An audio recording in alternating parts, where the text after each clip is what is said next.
नमस्कार, नमो नारायण। गीता दैन्य दैनी के आज हम 92 डे में ऑलरेडी प्रवेश कर चुके हैं। 92वां दिन है, चौथा अध्याय है और श्लोक है 13 और 14। और यहाँ से श्लोक सचमुच में बहुत ही आपको चिंतन करने के लिए विवश कर दें ऐसे श्लोक हैं। तो आइए पहले इन श्लोकों का पाठ करते हैं। 13 और 14 नंबर श्लोक।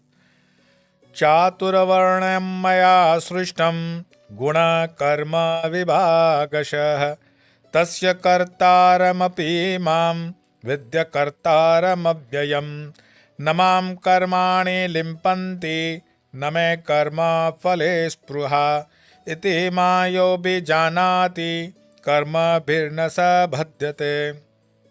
अर्थात, तथा हे अर्जुन, मेरे द्वारा ब्राह्मण, क्षत्रिय, वैश्य, शूद्र इन 4 वर्णों का समूह गुण और कर्मों के विभाग के अनुसार रचा गया है।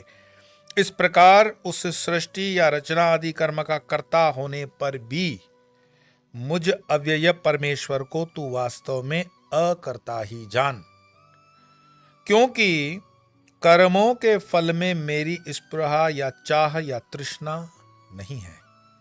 अतः मुझे कर्म लिप्त नहीं करते। इस प्रकार जो मुझे तत्व से, आत्म रूप से जान लेता है वह भी कर्मों से नहीं बंधता।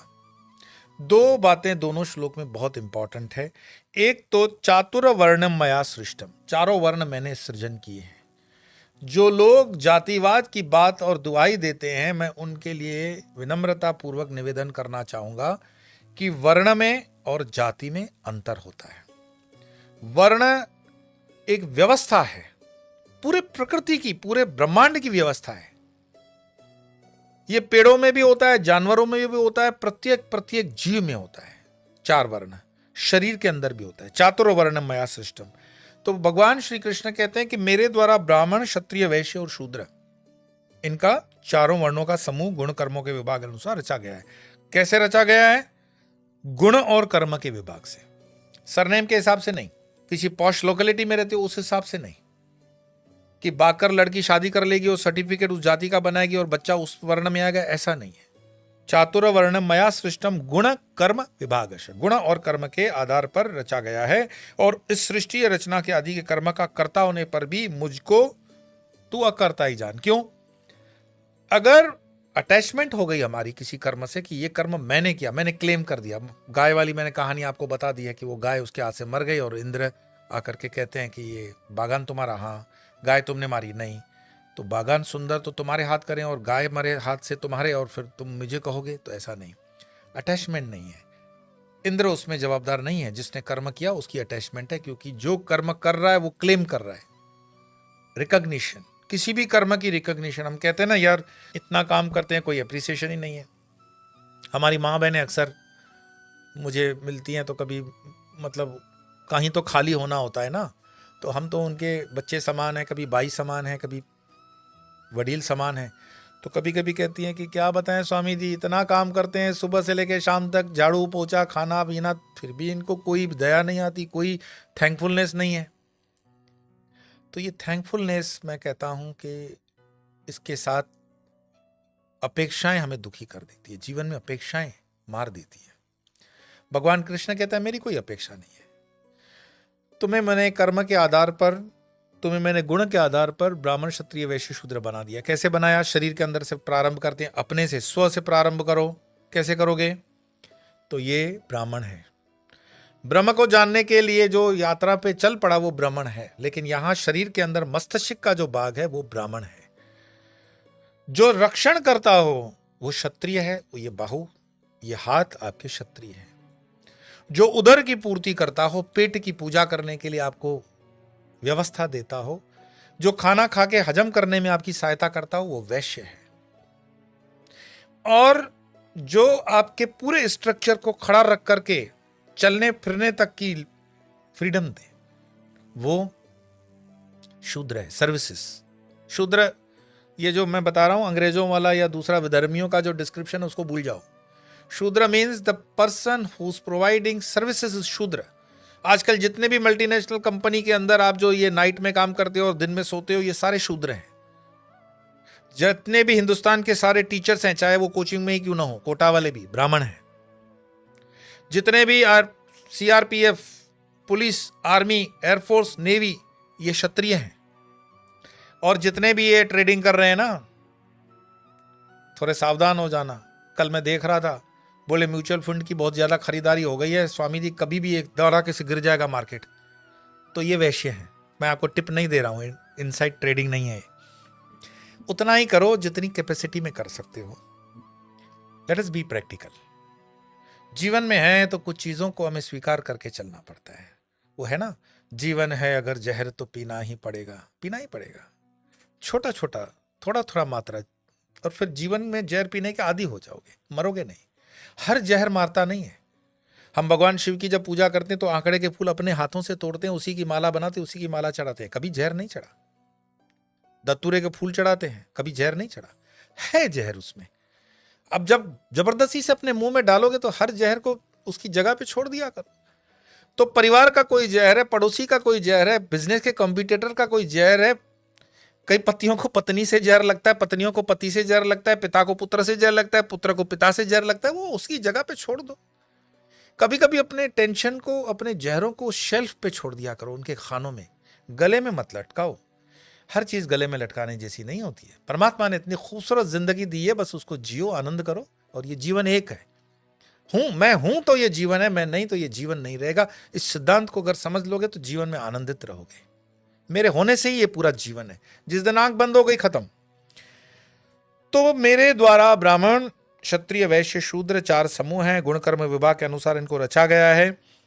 और इनके कर्ता होने के बावजूद भी मुझे परमेश्वर को वास्तव में अकर्ता ही जान, क्योंकि मेन चीज, कर्म के फल में मेरी चाह, तृष्णा, स्पृहा नहीं है। यहां तो हम किसी को देते हैं 100 रुपया गरीब को, तो पहले तो देखते हैं कि 2 लोग देख रहे हैं कि नहीं देख रहे हैं। फिर देख ले तो थोड़ा सा ऐसे अकड़ आ जाती है, ये टेढ़ा करके बताते हैं। मैं ऐसे हफ्ते में 2-3 बार तो दे देता हूँ। मेरे पास आता रहता है, खाने की कभी भी कमी हो गई तो। दान हो तो कर्ण जैसा। कर्ण के दान की कहानी यह है कि अर्जुन को बड़ा घमंड कि मैं बड़ा शूरवीर, मैं ये, मैं वो। कृष्ण ने कहा, अर्जुन बात ठीक है, एक अपनी अपनी देखो फितरत है। युद्ध के मैदान में वो भले हमारा शत्रु हो सकता है, बट तुम्हारे से ज्यादा, कई गुना ज्यादा क्वालिटीज कर्ण की ऊंची है। बोले वो कैसे? बोले तुम वो जो अपना विला बना रहे हो ना, उस समय महल बोलते हैं उनको, चंदन का बना रहे हो? बोले हाँ। इतना चंदन मार्केट में है? बोले नहीं है। कहाँ से लाओगे? बोले पता नहीं। तो फिर बोले वो डिले हो जाएगा प्रोजेक्ट, तो क्या करना है, मैं तुम्हें चंदन दिलवा देता हूँ। बोले कैसे? बोले कर्ण का जो महल है वो पूरा चंदन का बना हुआ है। तो बोले वो तो चंदन का महल उसका बना हुआ है, मुझे थोड़ी देगा। बोले अभी दिलवा देता हूँ। देखो संध्या का समय है और कर्ण का एक नियम, जब संध्या का समय हो तो कटी मतलब ये नाभि जो होती है वहां तक जल में खड़े रहो। मैं इस पर कभी कहूंगा, ये बहुत अच्छी एक्सरसाइज है, किया करो, सारा स्ट्रेस निकल जाता है, सेक्स रिलेटेड डिजीज आपके चले जाते हैं मुफ्त में। कटी स्नान बहुत जरूरी है, कटी तपस्या होनी चाहिए, कटी साधना होती है। कर्ण वो कटी साधना करते हैं हर संध्या को। इतने में और उसके बाद जो भी आ गया उसको दान कर देते, जो भी। तो द्रोह से आपने देखा, इंद्र ने उनका कवच उसी समय लिया हुआ है। अब कृष्ण पहुंच गए वेश बदल करके, और अर्जुन का भी वेश बदला हुआ है। तो बोले बोलिए महाराज। बोले दान की अपेक्षा है। बोले बताइए क्या? तो बोले मुझे इतने मण चंदन चाहिए। बोले इतने मण चंदन तो जंगलों में नहीं होंगे, इतना तो मण चंदन सिर्फ मेरे महल में लगा हुआ है। बोले आपकी इच्छा, दान दे तो ठीक, नहीं तो हम आगे बढ़ जाएंगे। बोलिए रुकिए महाराज, कर्ण ने आज तक किसी को लौटाया नहीं है। आदेश दिया, महल तुरवाया, सारा चंदन अर्जुन को। ये होता है दान, कि 100 रुपया दे करके उसको खाना खिलाया और पड़ोस में देख रहे हो 2 लोग देख रहे हैं कि नहीं देख रहे हैं। ये दान नहीं होता है। दान लगा करके अपनी स्लेटें, मैंने शमशानों में देखे हुए हैं, शमशान में दान देते हैं 10,000 रुपया, वहां भी प्लेट लगी हुई है। अरे मरे हुए स्थान में कहाँ दान पे नाम लगवा रहे हो? यहाँ तो लोग मरने के लिए आते हैं, अपना नाम जलाने आते हैं, वहां पे नाम लगाया है बेशर्मो। और दान देना है तो कृष्ण अर्पणम कर दो। लोग भागवत की कथाएं करवाते हैं, मंच पे जाओ तो माता पिता की तस्वीर, फिर ये परिवार वो परिवार। मैं तो शादियों के कार्ड में भी देखता हूं, जो स्वर्गस्थ हो गए उनके नाम भी लिखे जाते हैं कि अभिलाषा दिखाते, दर्शन अभिलाषी, स्वर्गीय पिता, स्वर्गीय माता, तो भूत प्रेतों की शादियों में जा रहे हैं, कैसे कार्ड छपवाते हो? पर किसी ने इस पर विचार नहीं है, बस कंपटीशन का दौर है, एक ने मूर्खता की, दूसरा भी मूर्खता करता है। मरे हुए लोग कैसे अभिलाषी हो सकते हैं दर्शन की, मुझे बताओ। पर यह कलयुग का प्रताप है। और यहां कृष्ण कह रहे हैं कि कर्मों के फल में मेरी स्पृहा या चाह नहीं है, तो मुझे कर्म लिप्त नहीं करते। इस प्रकार जो मुझे तत्व से, आत्मरूप से जान लेता है, वह भी कर्मों से नहीं बनता। शब्द पर ध्यान देना, वो कह रहे हैं कि जो मुझे तत्व रूप से, तत्व से कृष्ण को जानने के श्लोक आएंगे। कृष्ण को कैसे कैसे जाना जा सकता है? तो कृष्ण को उसके, एक तो जो उनकी लीलाएं हैं, बाल लीलाएं, उनसे जानोगे, गोपी गीत से जान लोगे, भागवत से जान लोगे, स्वरूप से जान लोगे, कीर्तन से जानोगे, फिर ध्यान के माध्यम से भी जानोगे। लेकिन यहां तत्व की बात चल रही है। व्हाट इज तत्व? और तत्वज्ञानी गुरु की बात भी इसी गीता में आएगी कि तत्वज्ञानी गुरु क्या होता है। गुरु तो बहुत होते हैं, तत्वज्ञानी गुरु कौन? तो कृष्ण तो है, लेकिन कृष्ण को तत्व से, आत्म रूप से, तत्व मीन्स जो हमारा एसेंस है, होता है ना, वो गुलाब का तत्व, सत्व जिसको हम बोलते हैं, वो सत्व। राम नाम सत्य है, राम नाम सत्य नहीं है, राम नाम सत्व है। एक्चुअली वो तत्व है, राम तत्व है। तो वो जो तत्व से उसको जान लेता है, वो कर्मों से नहीं बांधता। कि मैं जो भी देखा हूं, जगत में जो भी हो रहा है, उसके करने धरने वाला मेरा कृष्ण है। और कृष्ण को मैं किसी स्वरूप में लिमिटेड नहीं कर रहा हूं कि कृष्ण बांसुरी बजाएगा तो मेरा कृष्ण, कृष्ण मोर पंख लगाए तो मेरा कृष्ण, कृष्ण गाय चराए तो मेरा कृष्ण, कृष्ण छोटा गोपाल हो जाए, लड्डू खाए तो मेरा कृष्ण, कृष्ण माखन चोर हो तो मेरा कृष्ण। ये अलग अलग उसके स्वरूप हैं, लेकिन तत्व स्वरूप में ओवरऑल सब कुछ, तत्व मीन्स सब कुछ उसमें आ गया। आपने उसको पूर्ण रूपेण, जो जैसा जहां था वैसा स्वीकार कर लिया है, आत्मसात कर लिया है। वो आत्मसात किया हुआ कृष्ण आपके आत्मा में जब रम गया, तो आप भी तत्वरूप हो गए। और फिर कर्म आपको भी नहीं बांधता, क्योंकि मैं जितने भी कर्म करता हूं मेरे कृष्ण के लिए करता हूं, और मेरे कृष्ण को मैंने तत्व रूप से जान लिया है, इसीलिए मेरा कर्म उस तत्व रूप कृष्ण के लिए समर्पित है। कभी कर्म आपको बांध नहीं सकता। लेकिन ये बहुत इम्पॉसिबल है, ऐसा नहीं है, डिफिकल्ट है, डिफिकल्ट है, इम्पॉसिबल नहीं है। और उसको प्रैक्टिस करते हुए हम महात्माओं को देखते हैं अपने जीवन में। कई महात्माओं के मेरे सौभाग्य रहा, मैंने दर्शन किया है कि जो इन चीज़ों से प्रभावित नहीं होते हैं, और उनका नित्य मुक्त शुद्ध बुद्ध सच्चिदानंद स्वरूप जीवन होता है। मैं इसको वापस से कह दूं, नित्य मुक्त शुद्ध बुद्ध सच्चिदानंद स्वरूप जो जीवन होता है संतों का, वो नित्य मुक्त यही जीवन है। तो उन जीवन के ऐसे संतों को खोज में निकलो और पाओगे। ऐसे संत हैं, मैं आपको अश्योर करता हूँ, गारंटी देता हूँ। अब मेरे से नाम मत पूछना कमेंट्स में कि ऐसे संतों के नाम बताओ, फिर तुम एड्रेस लोगे, फिर उनके मोबाइल नंबर लोगे। सारे संत मोबाइल नहीं रखते हैं, और रखते हैं तो पढ़ते नहीं, पढ़ते हैं तो जवाब नहीं देते।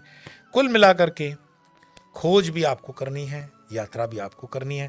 मैं तो 2-2 श्लोक करके आपके निकलता जाता हूँ, बस उसके आगे पीछे क्या करना आपको पता है, सुनना भी है, सुनाना भी है। आइए 2 श्लोकों का पाठ करेंगे। चातुर्वर्ण्यं मया सृष्टं गुण कर्म विभागशः तस्य कर्तारमपि मां विद्य कर्तारमव्ययम् न मां कर्माणि लिम्पन्ति न मे कर्म फले स्पृहा इति मायो विजानाति कर्मभिर्न स बध्यते। तो आज इतना ही, फिर मिलेंगे कल, तब तक के लिए नमो नारायण।